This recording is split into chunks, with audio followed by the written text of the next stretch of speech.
بسم اللہ الرحمن الرحیم۔ آدم علیہ السلام کو جب جنت سے راندہ درگاہ کیا گیا، جنت سے نکالا گیا، زمین پہ اتارا گیا، تو لکھا یہ ہے کہ آدم علیہ السلام جو وہاں سے چلنے لگے ہیں تو انہوں نے وہاں سے وہ حجر اسود کو اٹھا لیا۔ حجر اسود کو بطور موڑے کے یعنی بیٹھنے کے لیے ایک سیٹ کے طور پہ حجر اسود کو بغل میں لے لیا اور زمین پہ اتار دیے گئے۔ اور دوسری روایت میں آتا ہے کہ جس رات میں آدم علیہ السلام کو آسمان سے زمین پر اتارا گیا تو اس رات میں آدم علیہ السلام بڑے وحشت محسوس کر رہے تھے، بڑے مایوس، اور پوری اس دنیا کی ہو کے عالم میں اکیلے رات کو بیٹھے ہیں اور بڑی ایک مایوسی اور وحشت طاری ہے۔ اسی رات میں اللہ تبارک و تعالیٰ نے جنت کے دو جواہر یعنی ایک حجر اسود اور دوسری مقام ابراہیم، یہ دو پتھر اللہ تبارک و تعالیٰ نے اس رات میں آدم علیہ السلام کے ساتھ اتار دیے۔ جب صبح کی روشنی پھیلی ہے تو آدم علیہ السلام نے اپنے پاس یہ دونوں پتھر پڑے دیکھے، پہچان گئے کہ یہ تو جنت کے میرے ساتھی ہیں، کہ جنت کے جواہرات میں سے آپ نے دونوں کو لے کے سینے سے لگا کے ان کو بغل گیر ہو گئے۔ اس سے تسکین حاصل کرنے لگے کہ یہ وہ جنت کا ایک سامان میرے ساتھ آ گیا ہے۔ اس طریقے سے اللہ نے ان دونوں پتھروں کو زمین پر اتارا۔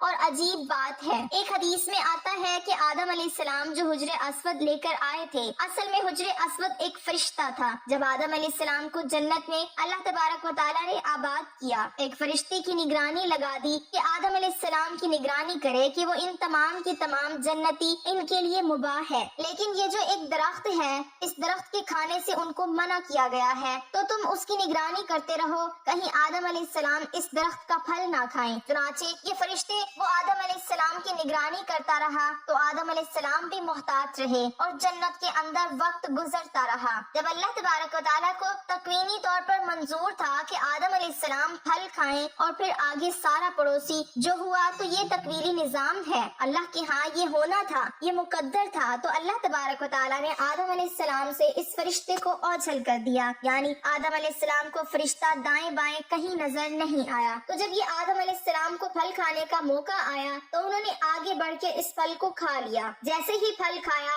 تو اللہ تبارک و تعالیٰ کی ہاں ظاہر ہے کہ ایک خاص قسم کا غضب نازل ہوا کہ یہ تمہیں منع کیا گیا تھا تو کیوں کھایا؟ تو اسی ہیبت اور دبدبے کے عالم میں اللہ تعالیٰ نے اس فرشتے کی طرف دیکھا۔ جب اس ہیبت کے عالم میں اس فرشتے کو دیکھا ہے تو فرشتہ خوف سے پتھر بن گیا اور وہ حجر اسود کی شکل کے اندر قائم ہو گیا۔ اور جس کو آدم علیہ السلام زمین پہ لائے، اس کی تائید ایک دوسری صحیح حدیث یہ ہوتی ہے کہ نبی کریم صلی اللہ علیہ وسلم فرماتے ہیں کہ کل روز قیامت میں جب حجر اسود میدان حشر میں آئے گا تو اس کے دو کان ہوں گے، اس کی دو آنکھیں ہوں گی، اس کی زبان بھی ہوگی، باقاعدہ ہاتھ ہوں گے، گویا کے پورے ہاتھ پیر کے ساتھ یہ میدان حشر کے اندر پہنچے گا۔ اور ساتھ ہی نبی صلی اللہ علیہ وسلم نے فرمایا کیونکہ حجر اسود اصل میں ایک فرشتہ تھا، وہاں اللہ تعالیٰ دوبارہ اس کو انہیں اعضاء کے ساتھ ظاہر کر دیں گے اور وہاں پہنچ کر پھر دنیا کے اندر ان کو بوسہ کرنے والے جو لوگ ہیں ان کی حق میں گواہیاں دیں گے۔ تو معلوم ہوا کہ یہ حجر اسود ایک فرشتہ ہے کہ دنیا کے اندر جو لوگ ہیں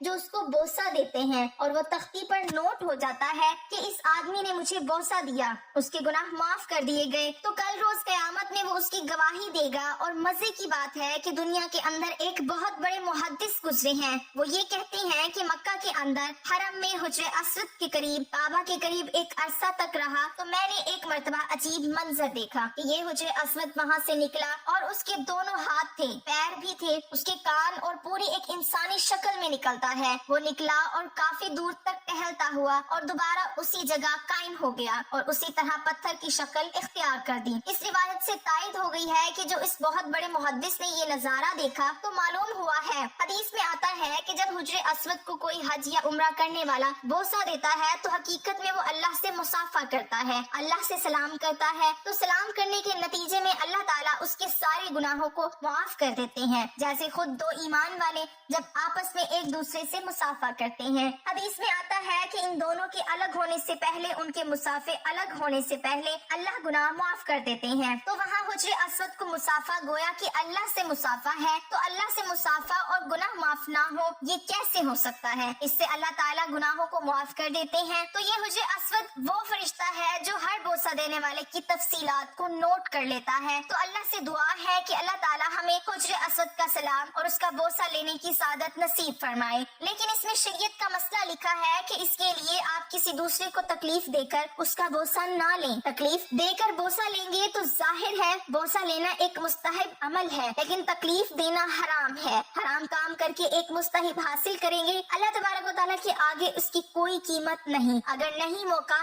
تو دور سے استلام کر لیں، استلام کر کے چوم لیں تو آپ کو وہی اجر ملے گا کہ جو کہ بوسہ دینے کے موقع پر ملتا ہے۔ اللہ سے دعا ہے کہ اللہ تعالیٰ اس پر عمل کرنے کی توفیق عطا فرمائے، آمین۔